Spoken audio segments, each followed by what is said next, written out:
اعوذ باللہ من الشیطان الرجیم بسم اللہ الرحمن الرحیم انما یعمر مساجد اللہ من آمن باللہ والیوم الآخر وقام الصلاة وآتى الزکاة ولم یخش الا اللہ فعسى اولئک ان یکونوا من المہتدین صدق اللہ العظیم۔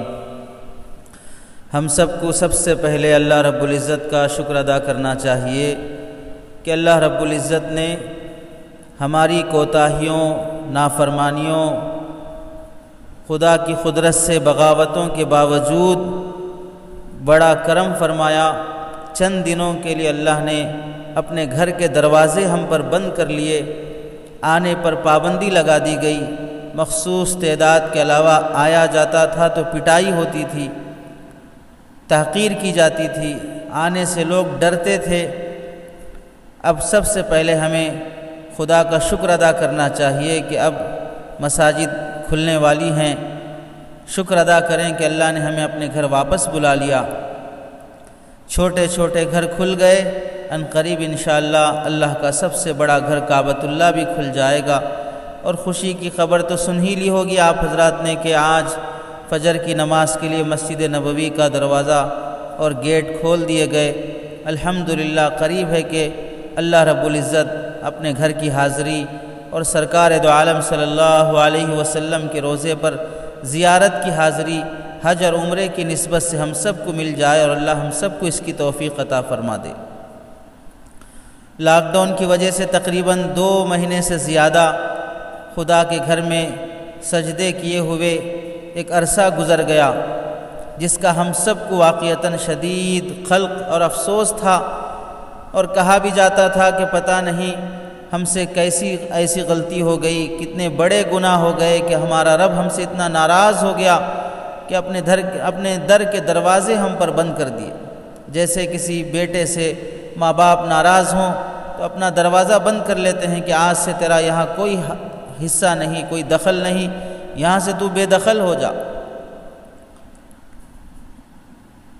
جب وقت تھا 5 ٹائم اللہ کا منادی بلاتا تھا تو ہماری کوتاہیاں اور ہماری غفلتیں، ہمارے گناہ کی طرف تو اٹھتے تھے، نافرمانی کی طرف تو اٹھتے تھے، مگر یہ قدم اللہ کے گھر کی طرف اٹھنے سے بہت بوجھل ہو جاتے تھے۔ بلانے والے، دعوت و تبلیغ کے احباب، رشتہ دار، ائمہ و مؤذنین ٹھوڑی پکڑ کر، خطبہ ممبروں سے پکار کر، چیخ کر ایمان کی، نماز کی، مسجدوں کی دعوت اور اہمیت بتاتے تھے۔ ہماری غفلتیں تھیں، ہماری نافرمانیاں جو ہمارے دماغوں پر چھائی ہوئی تھیں، دنیا کی دولتوں کی لت، اپنے پاس ٹائم نہیں ہونے کا بہانہ اور عذر، یہ سب چیزیں ہم پر ایسی چھائی ہوئی تھیں کہ ہمیں اللہ کے گھر کی طرف رخ کرنے کا موقع نہیں ہوتا تھا۔ گھر پر سے گزر جاتے تھے، نماز کی آواز، اذان کی آواز، قرات کی آواز کانوں میں پڑتی تھی۔ بعض مرتبہ مسجد کے روموں میں کرائے پر رہتے ہوئے، مسجد کے ملگیوں میں تجارت کرتے ہوئے، قرات کی آواز سنتے ہوئے دکان کی کرسی چھوڑنا ایسا معلوم ہوتا تھا جیسا کہ ماں اپنے بچے کا دودھ چھڑا رہی ہو یا کسی سیاست دان سے اس کی کرسی چھینی جا رہی ہو۔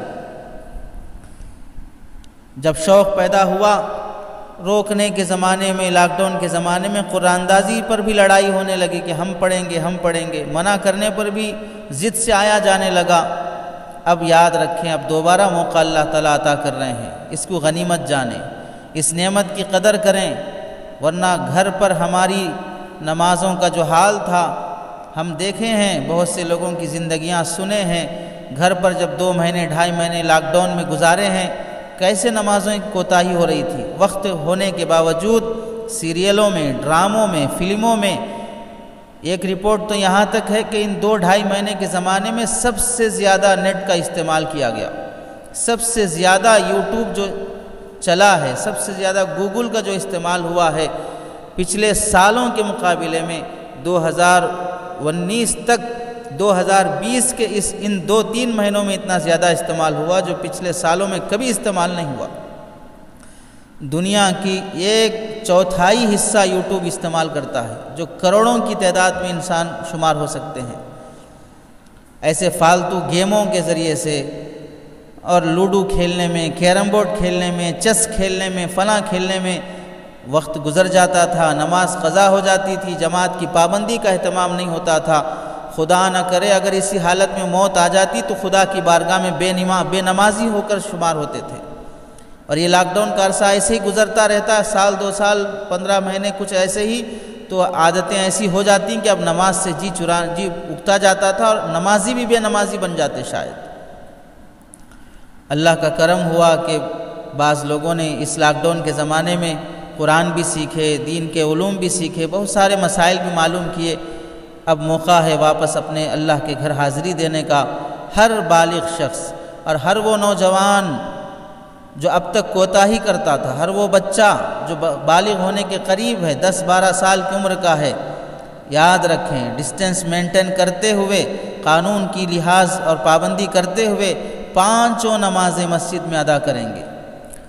اب کوئی فرض نماز گھر پر ادا نہیں کی جائے گی، اب کوئی جمعہ گھر پر ادا نہیں کیا جائے گا۔ جن آزار کی وجہ سے علماء نے گھر پر جمعہ کی اجازت دی تھی اور جن آزار کی وجہ سے گھر پر فرض نماز کی اجازت تھی، اب مسجدیں کھلنے کے بعد وہ سب احکام بدل جائیں گے۔ سب کو فرض نماز اور جمعہ کی نماز گھر پر ادا کرنا ہوگا۔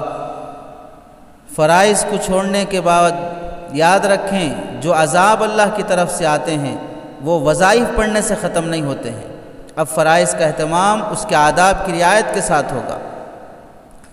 اب مسجدیں کھلنے کے بعد 2-4 امور جو ہمارے اندر آنے چاہیے اور جو تبدیلی ہمارے اندر ہونی چاہیے اسے بغور ملاحظہ فرمائیں۔ سب سے پہلی بات، جب ہر شخص مسجد اوپن ہونے کے بعد پہلی نماز کے لیے مسجد میں آئے گا تو سب سے پہلے ایک اچھی خاصی رقم ایک اندازے کے لیے ہر شخص مثال کے طور پر 500 روپے 1000 روپے اپنی حیثیت کے مطابق سب سے پہلے اللہ کا شکر ادا کرنے کے لیے اللہ کے گھر میں صدقہ دے گا۔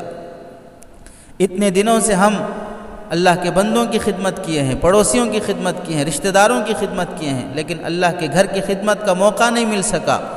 اب اللہ نے مسجدوں کے دروازے ہم پر کھولے ہیں، اس کے شکریے میں، اس کی اس نعمت کے شکریے کے طور پر ہم سے جتنا ہو سکے کم سے کم 500 روپے کہا جا رہا ہے، ہر ایک کی حیثیت کے مطابق، وہ ہزاروں لاکھوں بھی ہو سکتی ہے۔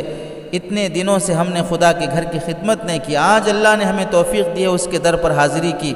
ہر جمعہ کچھ نہ کچھ دینے کی توفیق ملتی تھی، 10 جمعہ گزر گئے، ہم محروم رہے اس کے گھر کی خدمت کرنے سے، سب کی تلافی کر لیتے ہیں۔ اس لیے جو شخص بھی پہلی نماز میں آئے مسجد اوپن ہونے کے بعد وہ ضرور اللہ کے گھر کے تعاون کی نیت سے اپنے جیب میں کچھ رقم لے کر آئے، یہ بطور نفل ہی کہ کیوں نہ ہو۔ مسجد کے خرچ سے آپ صلی اللہ علیہ وسلم بڑی خوشی کا اظہار فرمایا تھا۔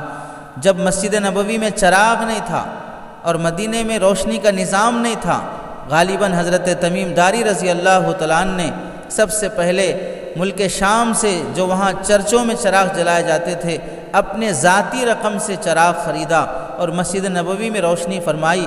پہلے دن لوگوں نے اور صحابہ نے مسجد میں روشنی اور چراغ دیکھی تھی تو اللہ کے نبی اتنا خوش ہوئے کہ پوچھا کس نے چراغ روشن کیا؟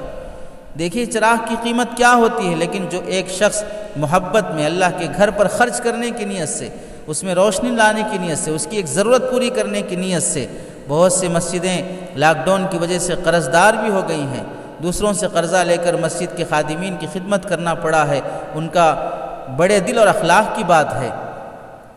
جب اللہ کے نبی صلی اللہ علیہ وسلم نے پوچھا تو حضرت تمیم داری کی طرف اشارہ ہوا، آپ صلی اللہ علیہ وسلم نے قریب بلایا اور خوشی کا اظہار فرماتے ہوئے فرمایا اگر اس وقت میری بیٹی ہوتی تو میں تمہیں اپنا داماد بنا لیتا۔ اللہ اکبر، کتنی بڑی نعمت اور خوشی کا اظہار فرمایا۔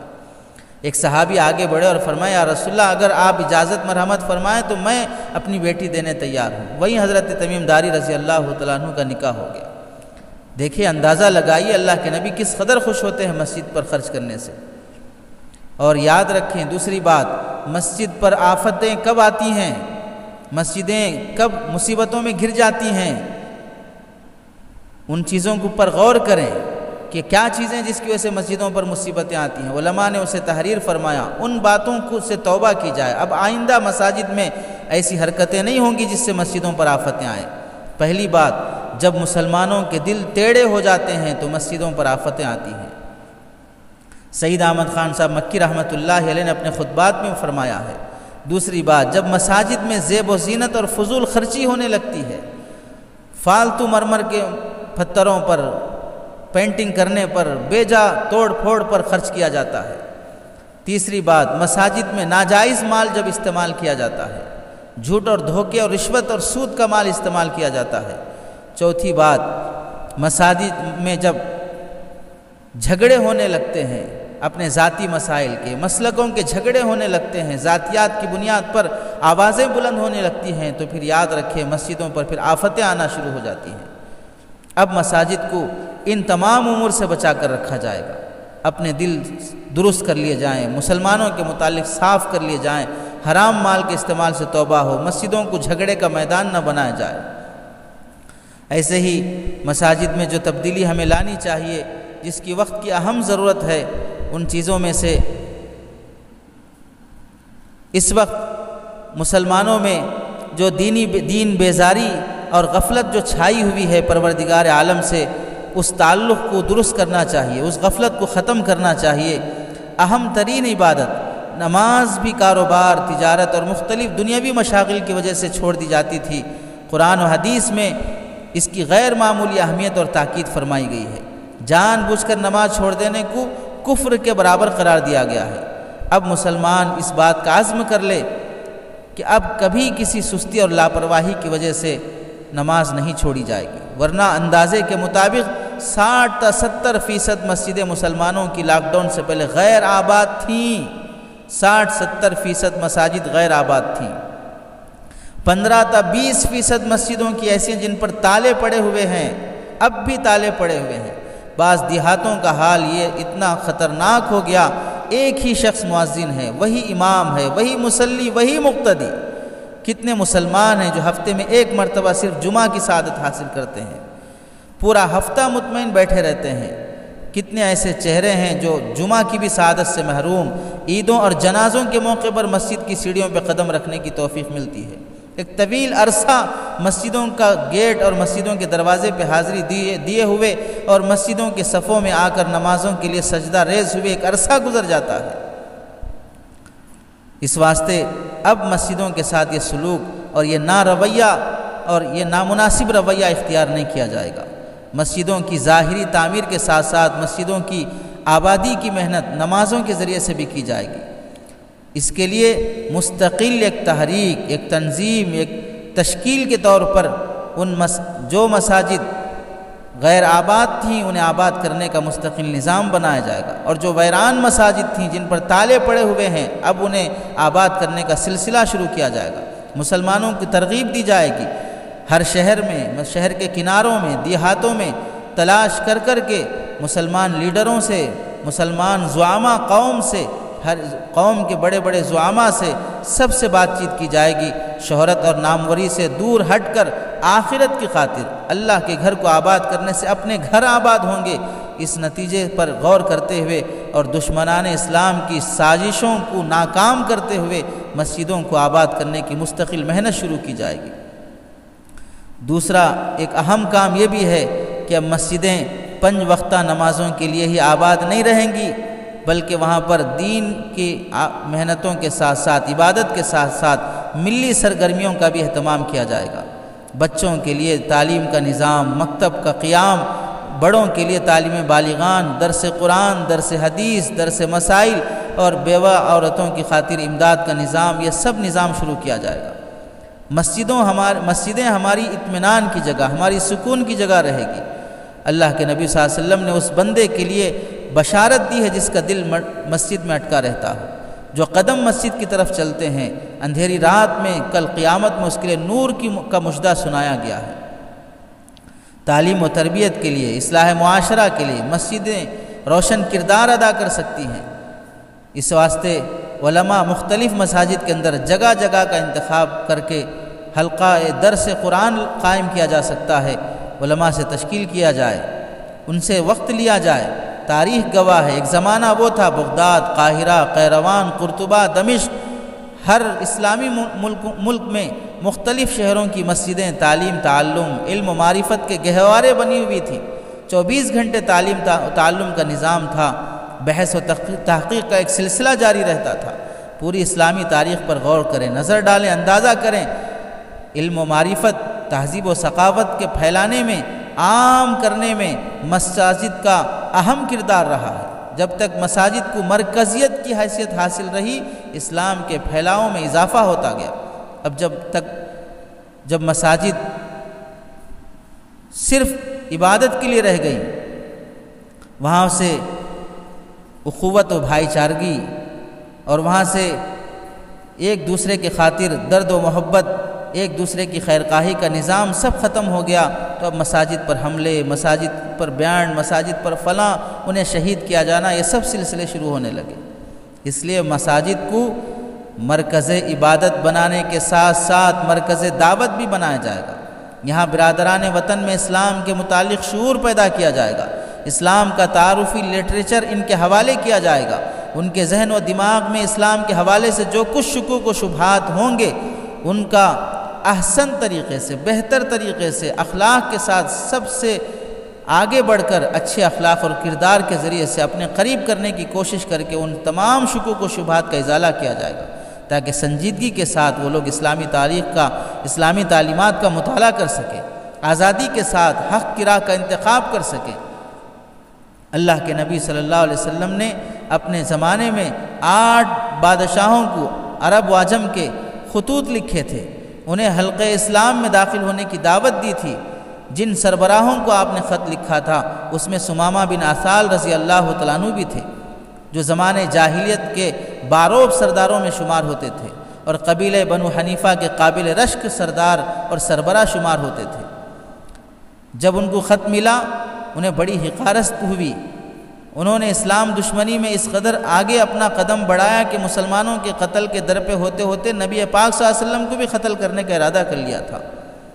جب کسی جنگ میں وہ قید ہو کر قیدی بن کر آئے، 3 دن تک انہیں مسجد میں باندھ کے رکھا گیا، اور پھر ایک تفصیل سے لمبا واقعہ ہے، مسجد کا ماحول دکھایا گیا، اس کے بعد انہیں جب 3 دن کے بعد چھوڑا گیا، 3 دن اخلاق کے ساتھ مسجد کا ماحول، کھانا پینا، ان کی خدمت، ان کے ساتھ اخلاق کا مظاہرہ کیا گیا۔ وہی ثمامہ بن عثال جو قتل کے در پہ تھے، اب وہ مسجد نبوی سے نکل کر بازو ایک کھجور کے باغیچے میں غسل کر کے اللہ کے نبی صلی اللہ علیہ وسلم کے پاس حاضر ہوتے ہیں، اور تازہ لباس میں آ کر پورے صحابہ اور نبی کے سامنے اشہد ان لا الہ الا اللہ و اشہد ان محمد رسول اللہ کہہ کے نعرہ تکبیر بلند ہوتی ہے، اور کلمہ توحید پڑھ کر اسلام میں داخل ہوتے ہیں۔ برادران وطن کو مسجد کا ماحول دکھایا جائے گا، انہیں مسجدوں میں ہونے والی اذان کا مطلب، مسجد میں دینے والی اللہ اکبر کی صدا کا مطلب، ہم اکبر بادشاہ کی پوجا نہیں کرتے ہیں، ہم اللہ اکبر کہہ کے تمہیں اور ہمیں پیدا کرنے والے رب کی بلندی اور اس کی بڑائی بیان کرتے ہیں۔ تو مسجد کو مرکز دعوت بنانے کا اہتمام کیا جائے، مساجد کو صرف نماز پڑھنے کی جگہ نہیں بلکہ اسلامی کمیونٹی سینٹر کے طرز پر وہاں غریبوں کے کھانے کا انتظام بھی کیا جائے، ڈپریشن میں الجھے ہوئے لوگوں کی رہنمائی کے لیے کونسلنگ کا نظام قائم کیا جائے، خاندانی جھگڑوں کو سلجھانے کے لیے منظم مفتیان اکرام اور قضاءات سے واقف حضرات سے خدمت لی جائے گی، مدد مانگنے والوں کی تحقیق کے بعد مناسب اجتماعی و انفرادی طور پر ان کی مدد کی جا سکے گی۔ اپنے گھر کا فالتو اور غیر ضروری سامان پھینکنے کے بجائے نادار اور غریب افراد کے عطیے کی خاطر مساجد میں جمع کر کے ایک مخصوص حصہ ان کی مدد کے لیے رکھا جائے گا۔ آپس کے رشتے ناتوں کو جوڑنے کے لیے نکاح کے پیغامات کا بھی انتظام یہاں سے کیا جائے گا، نوجوانوں کی ان کے مستقبل اور فیوچر، پاسٹ اور پریزنٹ سب کو درست کرنے کے لیے ایک مستقل منظم نظام قائم کیا جائے گا، نکاح کا مسنون طریقہ یہاں سے، وراثت کی تقسیم کا طریقہ یہاں سے، طلاق و خلا کے مسائل یہاں سے، لائبریری یہاں پر قائم کی جائے گی، قدرتی آفات سے ہونے والے نقصانات کی تلافی کے لیے اجتماعی کوششوں کا آغاز مسجد سے ہوگا، اور ہماری مساجد میں ایک شاندار لائبریری بھی ہوگی جہاں پر مکمل اسلامی اور عصری کتابوں کے مطالعے کے لیے بہت سلیقے کی کتابیں اور انتظام دستیاب ہوگا۔ یہ سب چیزیں مساجد میں ہمیں کرنے کی کوشش کرنی چاہیے۔ اپنا ذاتی مال جو فالتو اور غیر ضروری چیزوں میں خرچ ہوتا تھا وہ یہاں پر خرچ کیا جائے گا۔ اب مساجد کی در و دیوار کے رنگ و روغن پر، بیت الخلاء کے سنگ مرمر پر، قمقموں، فانوس اور جھومروں پر، ایئر کنڈیشن اور کولروں پر اور نفیس قالینوں پر خرچ بہت ہو چکا۔ مناسب حد تک وہ بھی کرتے رہیں، مگر اب وقت آیا ہے کہ اب ترجیحات بدلنی چاہیے۔